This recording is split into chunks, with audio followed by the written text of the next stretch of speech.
हरि ओम. ज्ञानेश्वरी अध्याय 18 ओवी 51 ते 55. न मोडता दोन्ही आकारा घडिले एक शरीर, हे अर्धनारी नटेश्वर रूपी दिसे.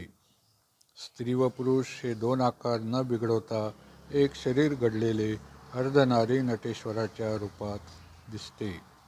का गंगा यमुना उदक ओगबगे वेगळीक, दावी होऊनी एक पाणीपणे.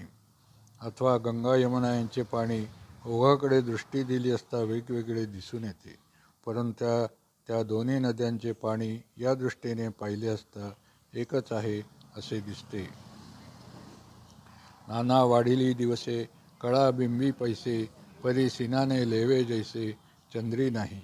अथवा चंद्रबिंबाच्या ठिकाणी प्रत्येक दिवसाला अधिक कला प्राप्त होत असते, परंतु पौर्णिमेच्या दिवशी जर पाहिले तर जसे चंद्रबिंबाच्या ठिकाणी तितक्या निरनिराळ्या कलांचे वेगवेगळे थर दिसत नाहीत. तैसी सिनानी चारी पदे श्लोका व्यच्छेदे अध्यावो अध्याय भेदे गमे किर. त्याप्रमाणे एकापासून एक चरण पृथक केल्याने एका श्लोकाचे 4 चरण झाले.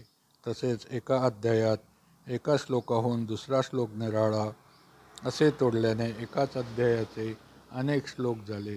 त्याचप्रमाणे एक अध्याय संपवून दुसऱ्या अध्यायास आरंभ केला, म्हणून गीतेचे पुष्कळ निरनिराळे अध्याय झाल्यासारखे खरोखर जरी वाटतात.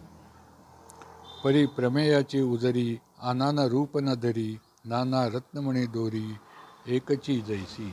परंतु पदे श्लोक अध्याय यांच्या अनेकतेमुळे ग्रंथात प्रतिपादलेल्या सिद्धांताच्या अभिप्रायात अनेकत्व येत नाही. रत्नांच्या हारात रत्ने अनेक असली तरी दोरी जशी एकच असते. हरि ओम.